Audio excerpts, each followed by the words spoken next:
Hello मेरे semi intermediate के बच्चों इस वीडियो में मैंने आपको एकदम क्लियरली लिखा है। देखो मैंने स्क्रीन पे क्या लिखा है, डोंट लीव दिस क्वेश्चन। किसी भी हालत में ये क्वेश्चन छोड़ के एग्जाम में मत जाना, क्योंकि ये सारे क्वेश्चंस एग्जाम में आने के बहुत हाई प्रोबेबिलिटी है।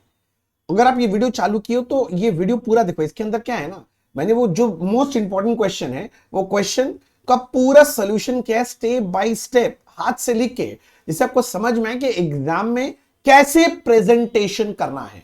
तो please don't leave this question, और ये वीडियो को अपने सारे दोस्तों का जरूर शेयर करना, लाइक करना मत भूलना, और चैनल सब्सक्राइब नहीं किया है तो चैनल सब्सक्राइब कर लीजिए। तो चलिए देखते हैं ये सारे question. CMA intermediate corporate accounting and auditing का दिसंबर 2023 का पेपर में अब कर रहे हैं क्वेश्चन 5A। और क्वेश्चन 5A आपका इंडेस से पूछा हुआ है। Ind AS 33 earning per share. Question आपके सामने ही है, बहुत आसान सा क्वेश्चन है। From the following information provided by P limited calculate basic EPS and diluted EPS as per Ind AS 33। तो बेसिक भी बोल रहा है, डाइल्यूटेड भी बोल रहा है।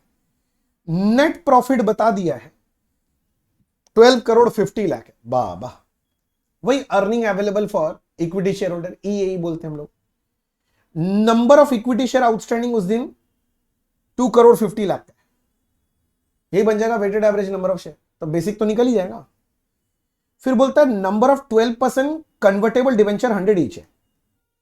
कितना डिवेंचर अपने पास? 2,50,000 and each debenture is convertible into 8 share. जब कन्वर्ट होगा ना, एक डिवेंचर 8 शेयर में कन्वर्ट होगा। और इंटरेस्ट अपना इसके ऊपर है, डिवेंचर के ऊपर 30 लाख रुपीस का, और टैक्स रेट 30%। क्या क्या बोल रहा है? सबसे पहले आपसे मांगा है बेसिक ईपीएस, तो लो बेसिक ईपीएस इज, मैं शॉर्ट में लिख रहा हूं, earning available for equity share holder divided by weighted average number of share.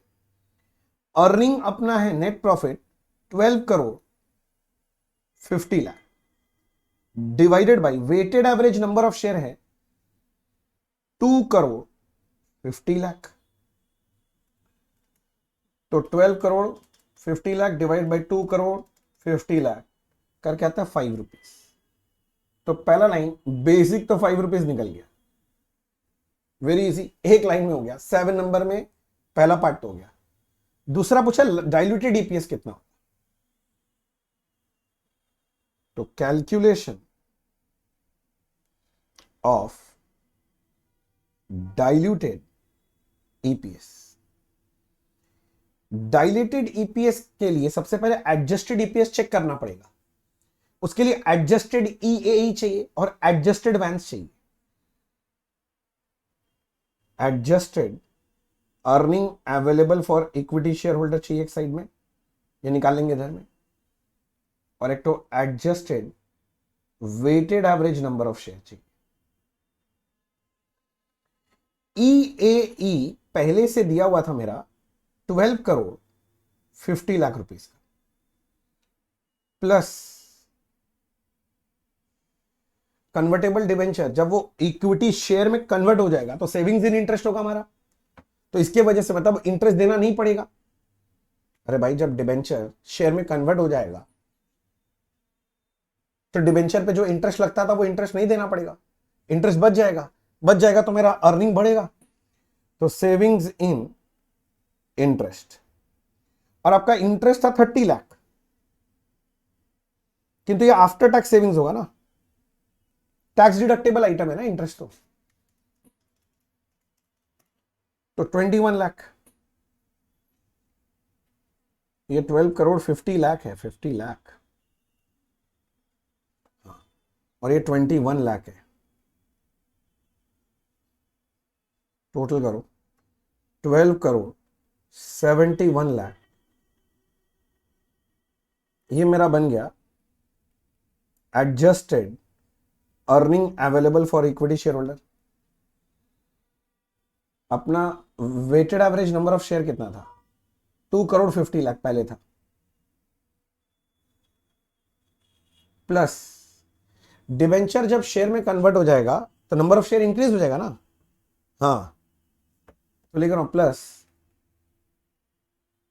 Increase in shares मेरे पास 2,50,000 डिवेंचर है, एक डिवेंचर 8 शेयर में कन्वर्ट होगा, 250 इंटू 8, 20 लाख शेयर और आ जाएगा। यानी आपका वेटेड एडजस्टेड वैंस हो जाएगा 2,70,00,000। ये आपका adjusted weighted average number of share है। अब मेरे को पहले चाहिएगा adjusted EPS.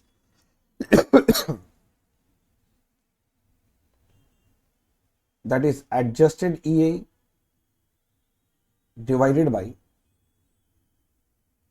adjusted weighted average number of share।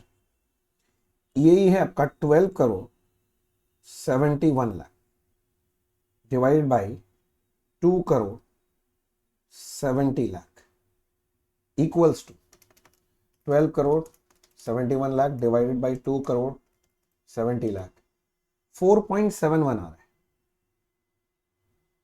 तो आपको क्या चेक करना होता है, आपका बेसिक कितना था 5 और ये 4.71 कम हो गया, तो it is dilutive in nature. अगर ये डाइल्यूटिव है तो मैं बोलूंगा इट शैल बी रिपोर्टेड। ये रिपोर्ट करना चाहिए अपने को। मेरे हिसाब से तो ऐसे और लिखना चाहिए, आंसर तो निकल गया। फिर भी डिस्क्लोजर में 2 आएगा, एक बेसिक ईपीएस, एक डाइल्यूटेड ईपीएस। बेसिक में 5, डाइल्यूटेड में 4.7। सॉल्व हो गया, खत्म खत्म, यही तो था, खत्म हो गया। कितना देर का सम है भाई, देख रहा है तुम लोग? जो मेरा क्लास कर रखा है ये तो बच्चा लोग का सम है हम लोग के लिए। हम लोग तो इससे भी भयानक भयानक सम कर रखे हैं क्लास में। क्या सम देता है एग्जाम? मजेदार हो गया। मतलब 7 मार्क्स के लिए 7 मिनट भी नहीं लगा। CMA intermediate corporate accounting and auditing का जो क्वेश्चन पेपर है जून 2024 का, उसका हम लोग कर रहे हैं ये क्वेश्चन 5A। और ये जो 5A क्वेश्चन है ना, ये इंडेस 33 का है। ईपीएस अर्निंग पर शेयर उसका निकालने वाला है। चलो देखते हैं क्या बोल रहा है सामने। B limited supplied the following information, net profit of 22-23 and 23-24। मतलब ऑब्वियसली समझो ये प्रीवियस ईयर का नेट प्रॉफिट दिया है और ये करंट ईयर का दिया है, ठीक है। Number of share prior to right issue, right issue होने के पहले हमारे पास 10 लाख शेयर्स थे, ठीक है। Terms of right issue 1 new share for every 4 share held. तो मैं अगर आपसे पूछूं नंबर ऑफ राइट इशू कितना हो गया, तो आप बोलोगे टोटल 10 लाख शेयर है, 1 फॉर एवरी 4 मतलब 2,50,000 का। मगर ये राइट इशू का डेट क्या है? कोई डेट नहीं दिया। मेरा बात समझ रहे? डेट सबसे इंपॉर्टेंट है इस सम का। एक मतलब क्या बोलूं, इस सम एक प्रॉब्लम था जब आया था ना एग्जाम में कि राइट इशू का डेट नहीं दिया। डेट नहीं होगा तो आपको वैनोस निकालने में तकलीफ होगा। वैनोस समझ गया ना, weighted average number of share, उसको निकालने में तकलीफ होगा। तो आपको अजम्पशन करना पड़ेगा राइट इशू किए कब है। तो मैं मान लेता हूं कि जैसे ईयर स्टार्ट होता है अप्रैल में जून, 3 महीना के बाद राइट इशू हुआ है। अब 6 महीना मान लो, अब 9 महीना के बाद मान लो, 1 महीना के, जो मानोगे आप मान सकते हो। ये क्वेश्चन का कमी था तो मैं मान रहा हूं it is assume that right issue was made on अप्रैल में जून, तो जुलाई कर देते हैं, 1 जुलाई 23 चाहिएगा ना आपको वैनोस के लिए, इसलिए यहीं पर पहले ही एजम्पशन लिख दिया, ठीक है। अच्छा by the way right issue price 30 rupees का था, राइट प्राइस, ठीक है। Fair value of 1 ordinary share immediately prior to exercise of right is 36। तो मार्केट वैल्यू कितना चल रहा है? 36 चल रहा है मार्केट प्राइस पर शेयर। बोलता calculate EPS of 20 to 23 last year and 23-24 current year का एंड रीस्टेटेड ईपीएस ऑफ 2023। वो राइट एडजस्टमेंट फैक्टर लगा के पिछले साल का फिर से बताना है। ठीक है, एक एक करके बताते हैं। स्टेप नंबर 1, अगर आपको याद हो, अगर आप मेरे साथ क्लास किए तो आपको स्टेप्स याद होगा। हम लोग नहीं किए तो आप सीख लो ना, क्या दिक्कत है। Calculation of x right price पर शेयर। सबसे पहले आप एक्स राइट प्राइस निकालो। राइट शेयर में जो एक्स राइट का फॉर्मूला था वही तो लगता है यहां पर भी। अगर आपको निकालना है एक्स राइट प्राइस पर शेयर, इसके लिए था ओल्ड नंबर ऑफ शेयर। मैं फॉर्मूला नहीं लिख रहा, आप समझ जाएंगे।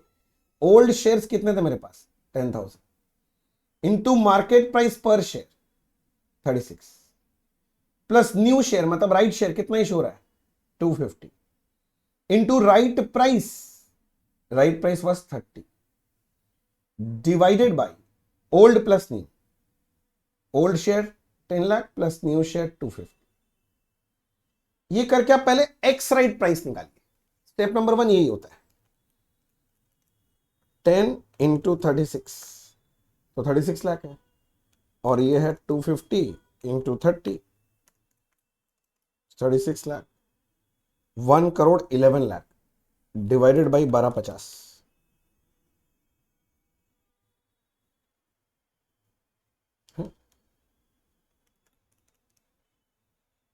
ओ एक जीरो कम था, नहीं मैं गलत बोला, सॉरी। 2,50,000 इंटू 30 होता है 75 लाख। 75 लाख है, और ये होगा 10 लाख इंटू 36 मतलब 360 लाख। अच्छा टोटल हो रहा है, सॉरी मैं गलत बोला था, 43 करोड़ 50 लाख। नहीं फिर से गलत बोला शायद। इतना जीरो ना कैलकुलेटर में समझने में कभी कभी दिक्कत हो जाता है। 435 लाख, 4 करोड़ 35 लाख है डिवाइडेड बाई 1250। 34.8 आ रहा है। 34.8। आप कैलकुलेटर चला लोगे यार, मैंने तो पहले भी बोला हुआ कैलकुलेटर कभी कभी नौटंकी करता है भैया। फिर राइट एडजस्टमेंट फैक्टर निकालना पड़ेगा। Calculation of right adjustment factor, short में मैं इसको RAF बोलता हूं, market price by x right price. ये राइट एडजस्टमेंट फैक्टर है। मार्केट प्राइस पर share divide by x right price पर शेयर 36 बाई 34.8। ये जो फैक्टर आ रहा है दिस इज 1.0345 कर देते राउंड ऑफ। 448 है, 5 कर दिया। राइट एडजस्टमेंट फैक्टर निकल।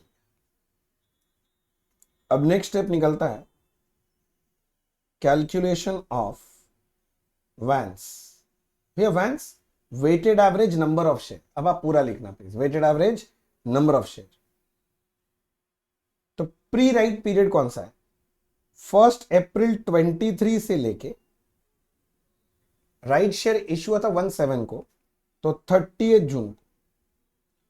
राइट इशू होने से पहले नंबर ऑफ शेयर था 10 लाख। पीरियड हो गया ये 3 महीना, तो 3/12 इंटू राइट एडजस्टमेंट फैक्टर 1.0345, और पोस्ट पीरियड होगा 1723 से। क्यों मैंने अज्यूम किया ना राइट इशू कब हुआ 17 से, तो पोस्ट पीरियड यहां पर एंड होगा 31/3/24। पोस्ट पीरियड में नंबर ऑफ शेयर टोटल कितना हो गया इंक्लूडिंग राइट, 10 पहले था, 2,50,000 का राइट इशू है तो 12,50,000 हो जाएगा, इंटू 9 मंथ्स है तो 9/12। इसमें कोई राइट एडजस्टमेंट फैक्टर एडजस्ट नहीं होगा। अब टोटल कर लोगे तो इसी को बोलेंगे weighted average number of share. Weighted average number of share 10 lakh into 3/12 into 1.0345।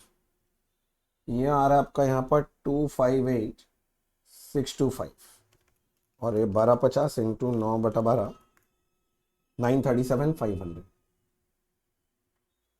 दोनों को जोड़ देते हैं 258 625 यहाँ है 11,96,125 weighted average number of share. अब ईपीएस निकालेंगे, कैलकुलेशन ऑफ ईपीएस, अलग अलग ईपीएस निकालेंगे। पहले निकालेंगे EPS of current year. Current year मेरा कौन सा था? 23, 24, 23, 24।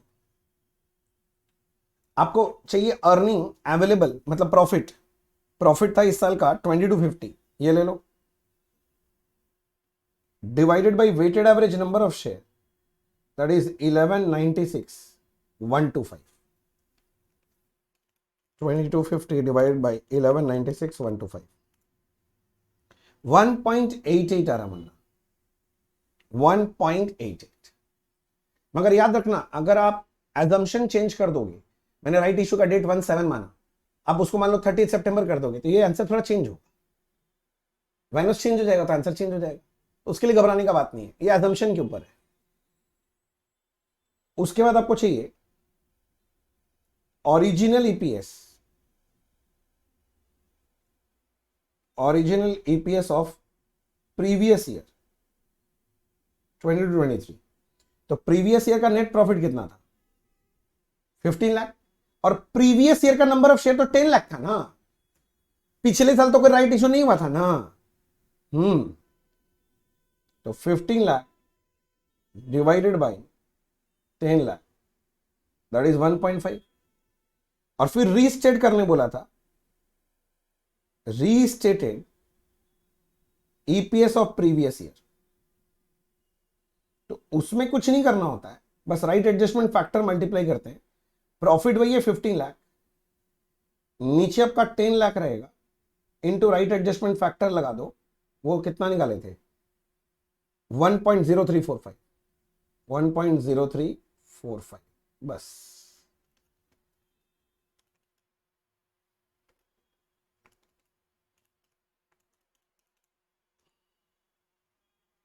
$10,34,500 है। 1.45 हो जाएगा राउंड ऑफ करके, 1.45 निकल गया। ये तीन चीज निकालने बोला था भैया। ईपीएस इंड एस 33 अच्छे से करके जाओ, हर साल एक सम देगा, वो फेवरेट चैप्टर्स में से है, करके जाना ही पड़ेगा सब चीज। जो लोग में से क्लास के हैं, हम तो कितना कूट कूट के कराए, कितना सारा, कितना डिटेल में कराए थे यार। 5-6 क्लास लग गया था हम लोग को, इससे ज्यादा ही लगा था शायद। तो बच्चा बोला था इतना क्यों करा रहे हैं, देखो अब समझ में आएगा क्यों करा रहे हैं। मेरा स्टेप्स कम आता है ना, बाकी लोग स्टेप्स फॉलो नहीं करते, वहां अटक जाते हैं स्टेप्स, या उनको पता नहीं रहता नेक्स्ट क्या करे क्या करे। हम लोग का स्टेप्स बना हुआ है सब, खत्म, ये वाला खत्म है क्वेश्चन।